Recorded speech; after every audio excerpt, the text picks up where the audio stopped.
안녕하세요, 여러분. 기계 요소 설계 비대면 강의 2주차네요. 예, 다들 아시는 것처럼 비대면 강의가 2주 더 추가 연장됐습니다.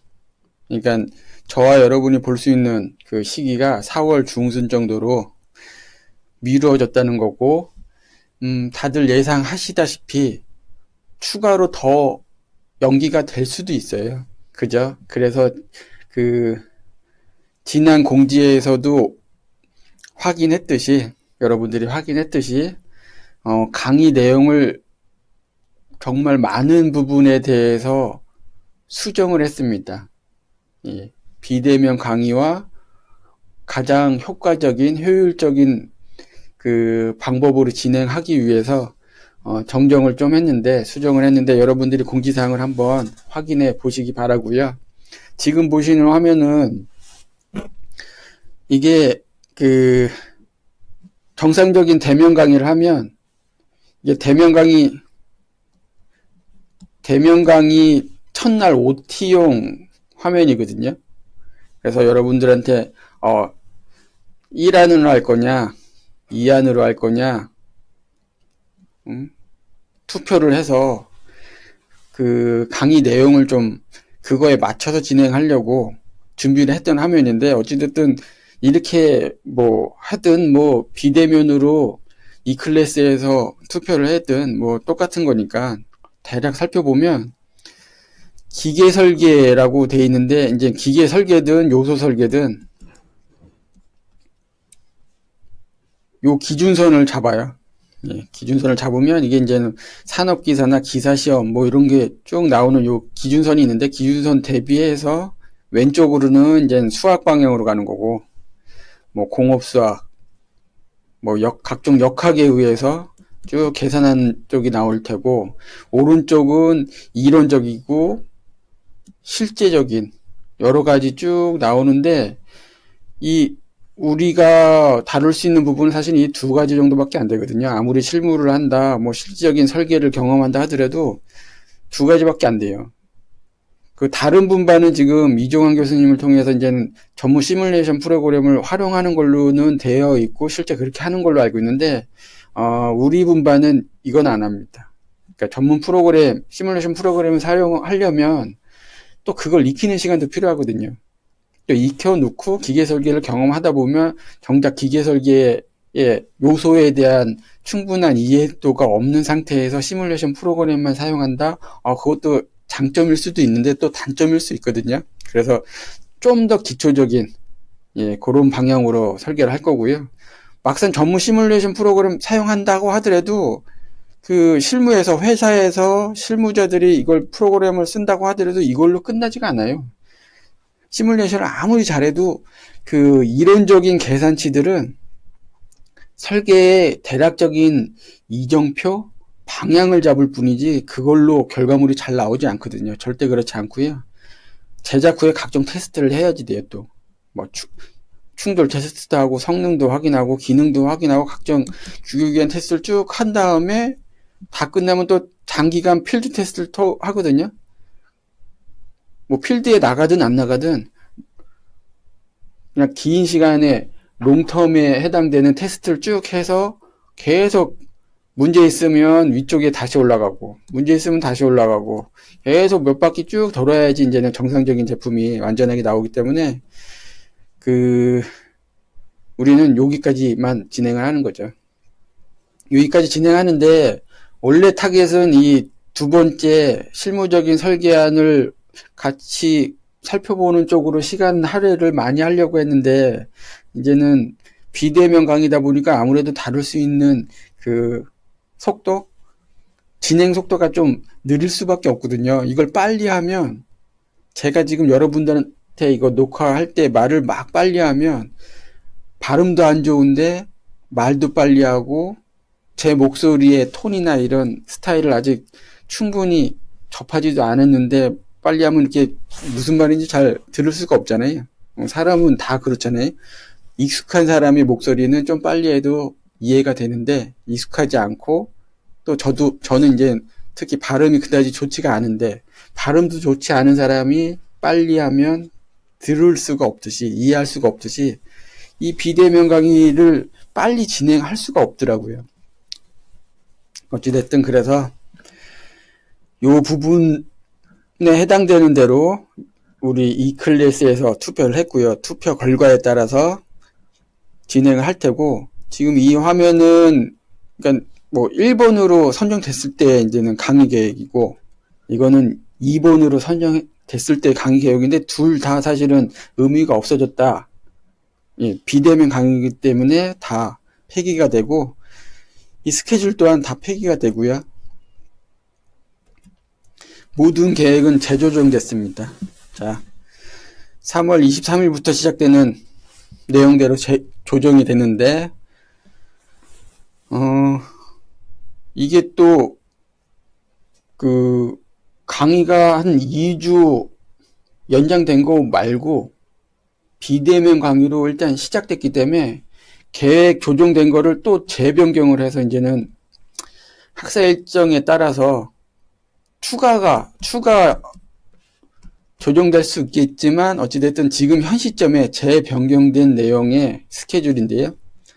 일단은 OT 지난주 일단 이거 지났죠. 그리고 리포트를 내드렸는데, 리포트를 내드린 거는 원래는 제가 무언가를 하고 여러분들의 의견, 반응을 모두 좀 들어봐야지 되는데, 들어보려면은 비대면으로 들어보려면 하나하나 뭐 이메일로 보내세요, 뭐 아니면은 뭐 실시간 방송하면서 채팅으로 보고 그랬는데 그거 너무 시간이 오래 걸리잖아요.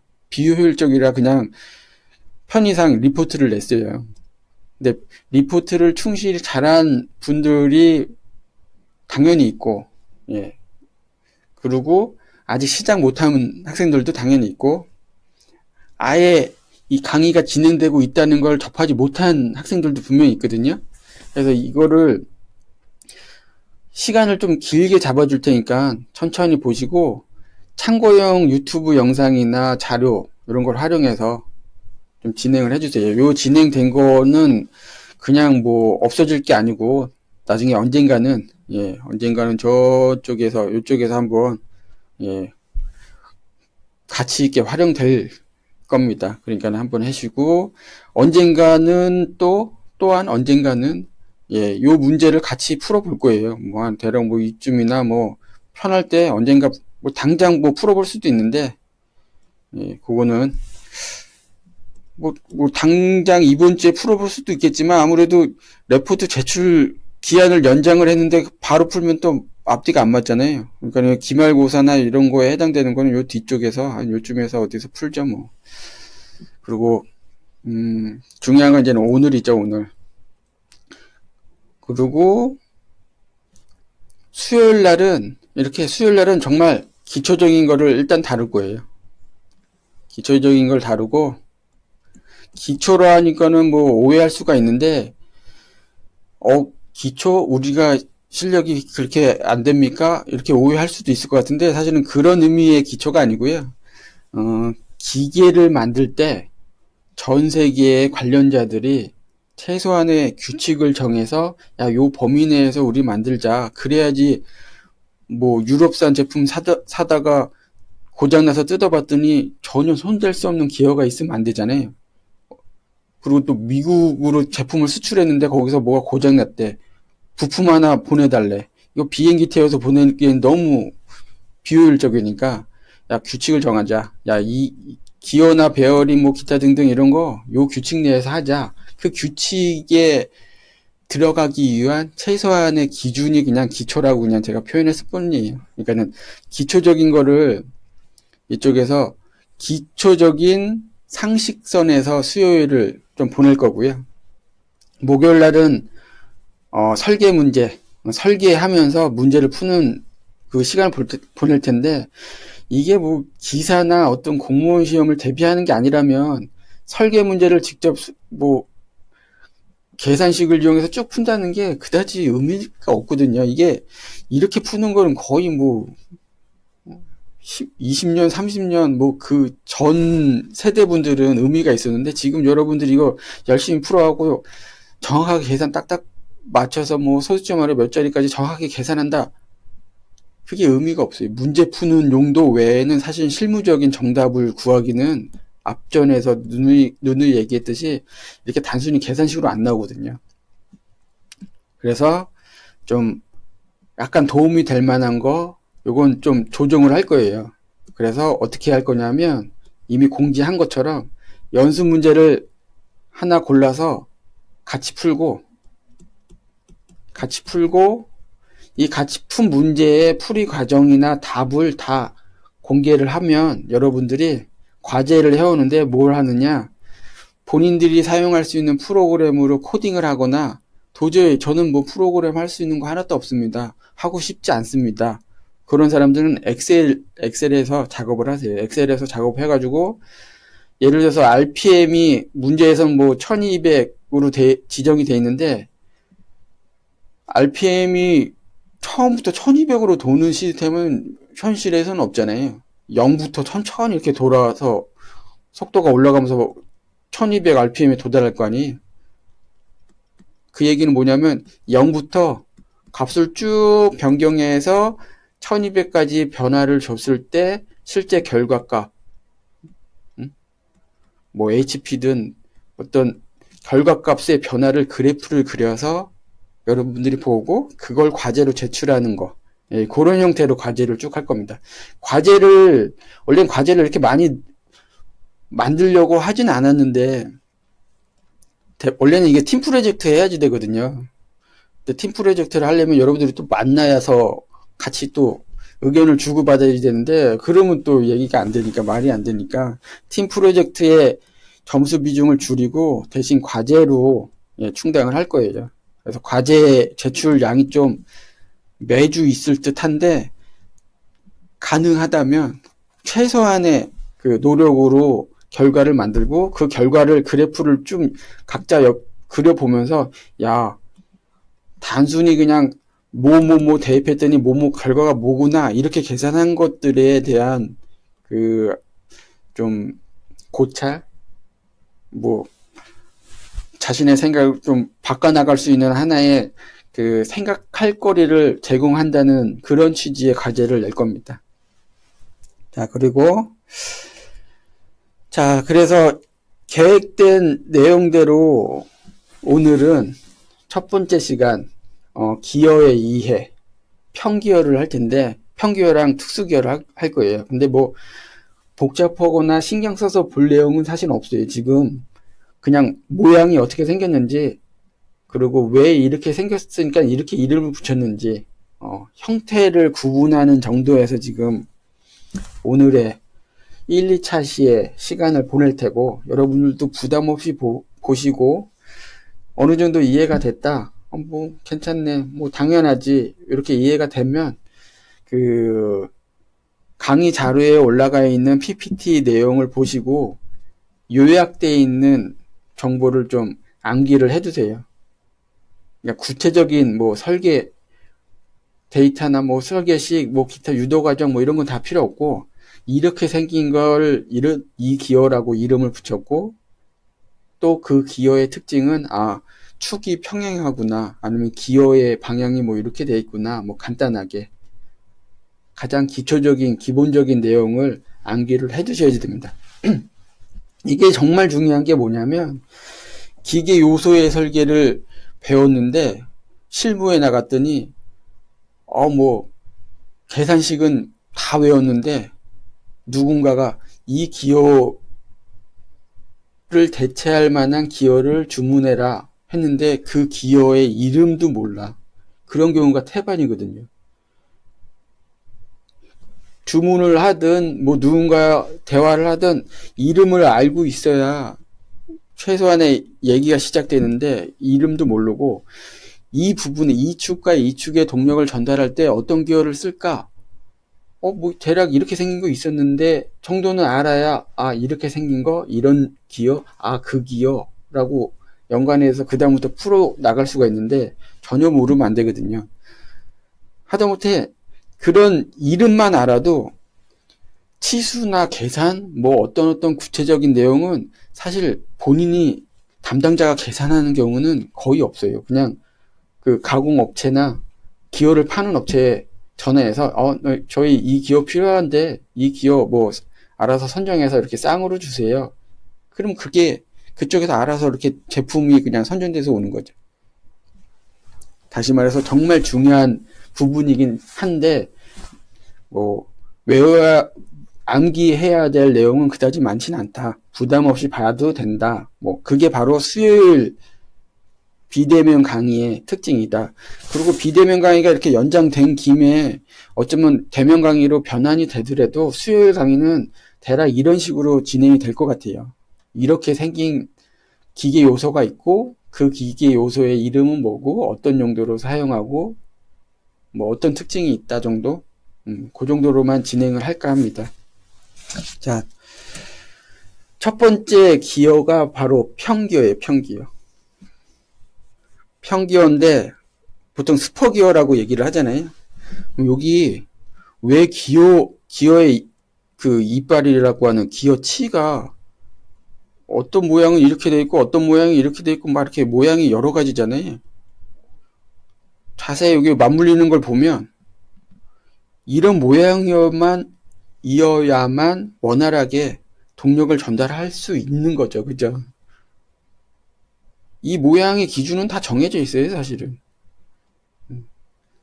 자, 평기어가 이렇게 생겼다. 뭐 이건 뭐 당연히 누구나 아주 어린 학생들도 다 알잖아요. 그죠? 여기서부터 시작하는 거죠.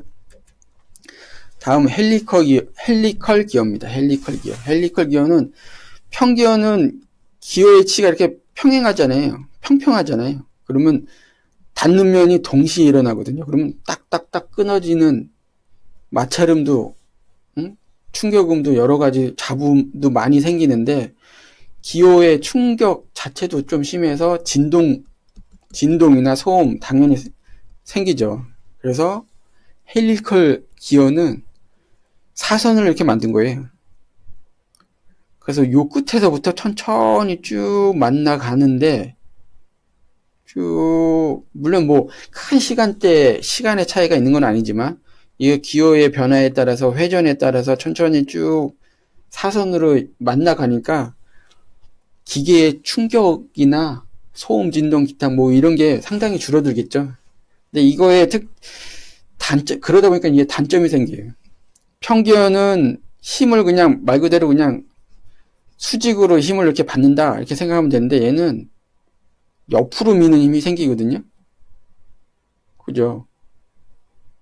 이쪽 기어는 이쪽으로 올라가고 이쪽 기어는 이렇게 내려가는 그러니까 서로 미는 힘이 생기면서 사선의 힘으로 힘이 약간 뒤틀려서 다른 방향으로 간다? 그래서 축방향의 로드가 생긴다는 단점이 생겨버리죠. 그래서 그 부분을 커버하기 위해서 이제 더블 헬리컬 기어가 생겼습니다. 요거는 뭐 생겼다고 하니까 좀 그렇다. 이런 기어들이 생긴 지가 상당히 오래됐거든요. 어찌됐든 얘는 뭐 예를 들어서 얘는 이쪽으로 밀면 얘는 이쪽으로 밀던가 뭐 반대로 얘 이렇게 밀겠죠. 또는 반대일 수도 있는데 대략 보기에는 회전 방향이 지금 이게 원활하게 기어가 도는 영상이 아니어서 이게 이렇게 도는지 이렇게 도는지 약간 헷갈리긴 하다. 그죠? 어쨌든 방향이 서로 상쇄가 된다. 그래서 이게 더블 헬리컬 기어다. 그 다음은 렉과 피니언입니다. 렉과 피니언. 원래 이게 렉 기어라고 해야죠. 렉 기어. 그리고 이게 그림이 여기 이 기어가 평기어인데 상당히 크게 그려져 있는 지금 제가 이미지를 선정을 해버렸는데 피니언이다 하면 기어가 이렇게 쭉 있으면 기어보다 작은 옆에 작은 기어 있잖아요. 보조적인 작은 기어. 이걸 보통 피니언이라고 하거든요. 그냥 사실 뭐 작은 기어지 뭐 피니언이라고 따로 이름 지을 것까지는 없겠지만 언젠가 먼 과거 뭐 산업혁명이 일어나고 누군가가 이름을 피니언이라고 또 지어버렸네요. 그래서 렉과 피니언이에요. 요거는 피니언, 요거는 렉. 이게 왔다 갔다 하는 거죠. 피니언의 회전에 따라서 왔다 갔다 한다. 그 다음은 내적 기어입니다. 내적 기어. 인터널, 기어인데 이거 잘못됐네. 내적돼 있는데, 안에서 회전하면 바깥에 도는 거잖아요. 물론 밖에서 돌아서 안에가 돌아도 되는데, 밖에든 아니든 이 축이, 회전축이 나란해요. 지금까지, 여기까지 본 기어들은 회전축이 모두 이렇게 나란합니다. 나란. 만나지 않는다는 거죠. 절대. 그러니까 평기어든 평기어라고 구분 짓긴 좀 그런데 일반적인 평기어든 헬리컬 기어들은 이 내적 기어와 같이 두 축이 나란하고 절대 만나지 않는다. 됐죠? 다음은 이제 직선 베벨 기어입니다. 직선 베벨 기어. 베벨 기어는 이렇게 축이 이 축이 있고 이 축이 이렇게 있어요. 두 축이 사실은 요거는 직각이죠, 직각. 그러니까 이쪽에서 돌려서 직각의 방향으로 돌리고 싶은 그런 상황에서 그런 동력 전달을 목적으로 하는 곳에서 사용하는 기어인데 앞에 기어들은 헬리컬이나 평기어는 두 축이 만나지가 않기 때문에 축의 중간, 그러니까 축이 있으면 축의 중간에 이렇게 기어가 배치되는 구조였는데 얘 베벨 기어들은 지금 보시다시피 이렇게 만나잖아요. 그러니까 여기는 못 써. 여기 축을 대면 안 돼. 그래서 축의 끝에 달려있는 기어다 생각하면 돼요. 베벨 기어. 지금부터 보는 몇 가지 기어들은 대부분이 아니다. 전부 다 이렇게 축의 끝에 달린다 생각하시면 보면 되고, 이 영상 지금 보는 화면은 직선 베벨 기어다. 다음은 앵귤러 베벨 기어인데 자세히 보면 이 축이 아까는 직각이었는데 여기는 직각이 아니에요. 이 축과 이 축이 직각이 아니에요. 직각이 아닌 방향으로 동력을 전달하고 싶다 이거죠. 이쪽에서 돌리는데 이쪽으로 이렇게 도는 정말 특이한. 얼핏 보면 이거 나선으로 이렇게 되는데 아까 헬리컬 기어 아니었나요? 했는데 헬리컬 베벨 기어라는 말은 잘못됐죠. 앞전에 설명한 것처럼 헬리컬이라면 두 축이 이렇게 평행해야지 된다. 그렇기 때문에 이런 말은 틀린 거고요. 스파이럴 베벨 기어라고 해도 되겠네요. 그렇죠. 지금 앵귤러 베벨 기어는 이게 평기어라고 돼 있는 상태에서 직각이 아닐 때 앵귤러 베벨 기어라고 얘기를 하는 건데, 지금 이 이미지는 이게 약간 이렇게 사선으로 이렇게 돌아가 있잖아요. 그죠? 예. 그래서 뭐 이렇게 표현해도 맞아요. 지금 이 이미지에 한해서입니다. 약간의 이미지의 부족한 부분이라고 얘기해도 되긴 하고. 다음은 크라운 기어입니다. 크라운 기어. 이게 정말 옛날 스타일의 기어인데, 평기어가 이렇게 쭉 회전판 크라운을 형성하고 작은 피니언이나 작은 기어가 이렇게 쭉 돌리는 거죠. 반대로 얘가 돌아서 얘를 회전시킬 수도 있어요. 그 얘가 지금 이건데 이게 물레방아잖아요. 위에서 물이 막 쏟아지면 얘가 빙글빙글 돌고 그게 크라운을 돌리고, 그리고 그거에 맞는 피니언 작은 기어를 돌리고, 그래서 곡식을 갈아서 만드는 건데, 기어들이 대부분 이런 시절에 만들어진 기어들이에요. 그러니까 재료를 강하게 하고 가공을 매끄럽게 정확하게 하는 기술들이 그 뒤에 쭉 만들어졌지, 그 원리나 기본 구조, 이름 이런 것들은 이런 방앗간 돌리던 시절에 만들어졌다 이렇게 생각하시면 됩니다. 자, 요거는 방앗간 돌리던 시절에 가공할 수 없는 기어잖아요. 요런 것들이 이제는 좀 더 이후에 만들어진 그런 기어들인데, 이거는 스파이럴 베벨 기어. 앞에서 잠깐 얘기했듯이 이렇게 딱딱딱 끊어지는 평기어의 형태가 아니고 스무스한 부드럽게 접촉면이 쭉 늘어나면서 아주 부드러운 그런 구조죠.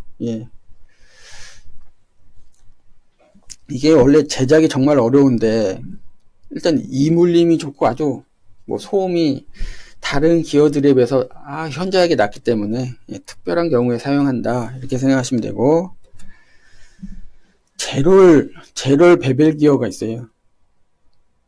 근데 제롤 베벨 기어를 좀 전에 앞에서 봤던 스파이럴 베벨 기어랑 얼핏 보면 똑같이 생겼거든요.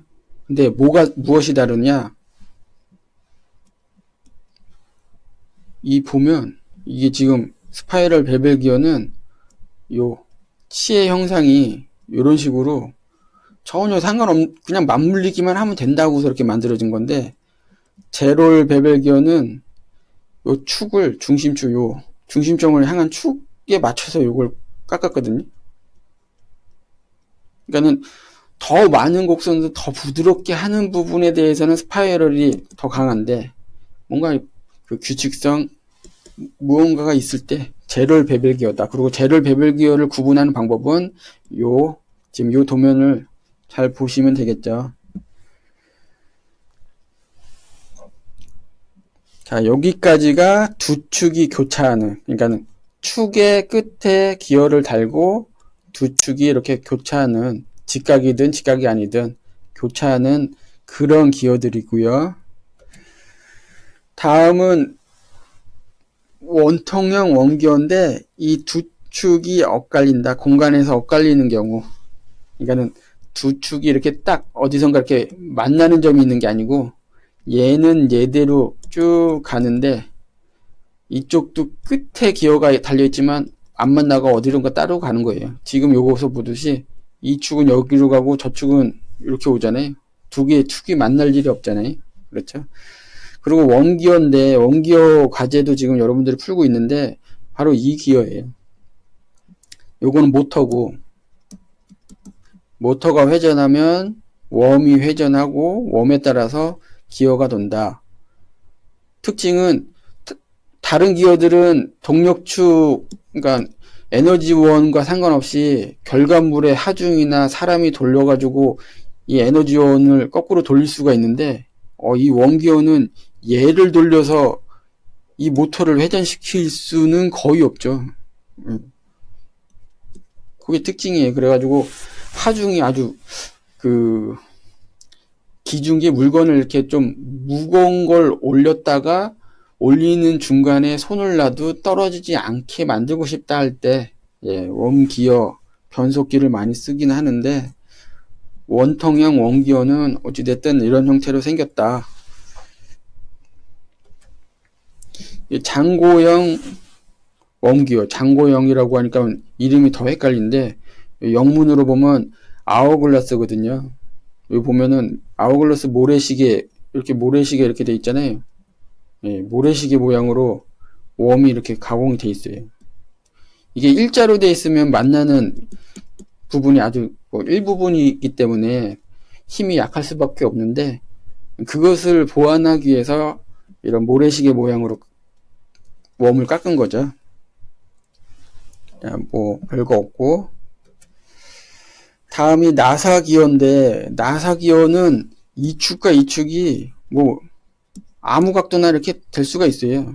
뭐 이 선을 깎아내는 뭐 기술만 있다면, 요거야말로 정말 시뮬레이션이나 뭐 기타 등등 이론적인 접근을 먼저 한 다음에 그 실물을 만들어야지 되는 뭐 그런 부분이 있는데, 이게 헬리컬 기어하고 비슷해가지고 헬리컬 기어하고 헷갈릴 수가 있겠죠. 근데 헬리컬은 다시 얘기하지만 두 축이 나란하다. 나사 기어는 그렇지 않고 이렇게 사선으로 이렇게 헬리컬 기어처럼 깎아대는데 두 축이 이렇게 막 만나지 않고 뭐 다른 데로 간다. 다음은 하이포이드 기어. 하이포이드 기어인데 핵심은 이거예요. 이 옵셋이 되어 있다는 거. 요만큼 이렇게 떨어져 있다. 이렇게 떨어져서 동력을 전달해야지 되는 경우가 분명히 있을 수가 있잖아요. 그러니까 기어들의 형태는 대부분 강한 힘을 제대로 전달하고 싶다. 조용히 좀 전달하고 싶다. 전달하는 각도를 마음대로 조정하고 싶다. 그러니까 전달하는 각도를 방향을 조절하기 위해서 뭐 여러 가지 이런 옵셋도 주고 하는데, 옵셋을 준 게 하이포이드 기어다. 그리고 크라운이라고 표현이 됐지만 어찌됐든 이 기어를 서로 동력을 전달하는, 그래서 스파이럴 베벨 기어에 피니언 옵셋이 있으면 하이포이드 기어다. 이렇게 생각하면 되겠죠. 자, 끝났습니다. 정말 부담 없이 볼 수 있는 그런 영상들이었는데, 여러분들이 이걸 보고서 뭐 혼자 봐도 충분히 아는 내용이고 굳이 얘기 안 해도 이미 알고 있습니다 하는 사람들도 분명히 있을 거예요. 그리고 이게 이거였구나. 좀 더 구체적으로 보고 싶은데, 더 세세하게 설계하는 방법을 공부하고 싶은데 라고 긍정적으로 봐주는 학생들도 분명히 있을 테고요.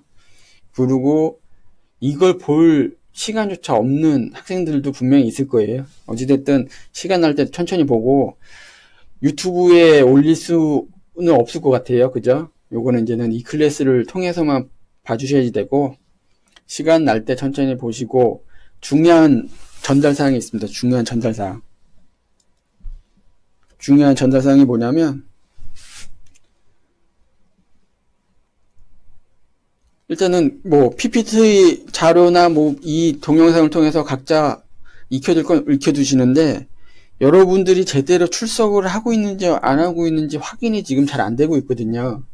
물론 이 클래스를 보면 출석 체크가 된다. 그건 뭐 당연히 맞는 얘기인데, 이 클래스에 출석 가능한 시간을 아주 길게 잡았기 때문에 잠깐 들어왔다 나갔는지 어떻는지, 아니면 보긴 보는데 관심은 있는데 시간이 없어서 접근을 못하는 건지, 무사한지, 말 그대로 진짜 무사한지, 강의에 참여할 수 있는 상황인지 아닌지 제가 확인이 안 돼서 일종의 출석 체크를 추가로 하는 과제를 내겠습니다. 뭐냐면, 과제라고 얘기할 것도 없는데 저한테 이메일을 보내세요. 어떻게 보내느냐, 제 이메일 주소가 다시 화면을 볼까요? 여기다가 자, 빈 공간을 하나 만들어 여기서 하는 게 좋겠죠?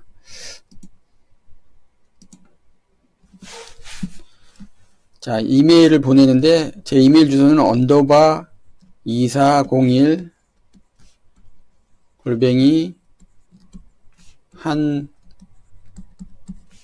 한.net입니다. 이쪽으로 이메일을 보내는데 어떤 내용을 보내냐면, 내용을 넣지 마세요. 그냥 파일 이름만, 그러니까 이메일 제목만 넣는데, 무엇을 넣느냐면 과목명, 그리고 학번, 그리고 이름, 내용물하고 코멘트 다세요. 내용물을 안 단다? 달지 않는다. 뭐 그 의미는 뭐냐면, 질문을 하겠다는 뜻으로 알고 그 이메일을 열어볼 거거든요. 그럼 본문에 질문을 넣으세요. 본문에. 예. 뭐 의견도 좋아요. 건의사항, 뭐 기타 등등. 근데 본문 내용이 없다, 이런 사람들은 이제 내용 코멘트 달아주면 훨씬 더 고마울 것 같아요. 그리고 이 이메일은 최대한 빨리 보내세요. 알았죠? 얼마나 많은 학생들이 관심은 있는데 적극적으로 참여를 못하는지, 아니면 적극적으로 참여하고 있는데 사정이 있어서 뭐 과제를 못하고 있다든지, 뭐 기타 등등. 네. 여기까지 하겠습니다. 다들 건강하시고, 이게 1, 2차 시에 해당되는데, 목요일날 강의를 이메일 오는 거 봐가지고 템포를 조정하면서 생략을 할지, 아니면 생략한다는 건 동영상을 안 올리고 과제만 올린다, 또는 PPT만 올린다, 뭐 이런 얘기고요. 이메일이 바로바로 잘 오고 적극적으로 그 강의를 진행해도 된다는 판단이 든다면 동영상을 추가로 업로드해서 여러분들이 볼 수 있게 그렇게 진행을 하겠습니다. 자, 수고했습니다.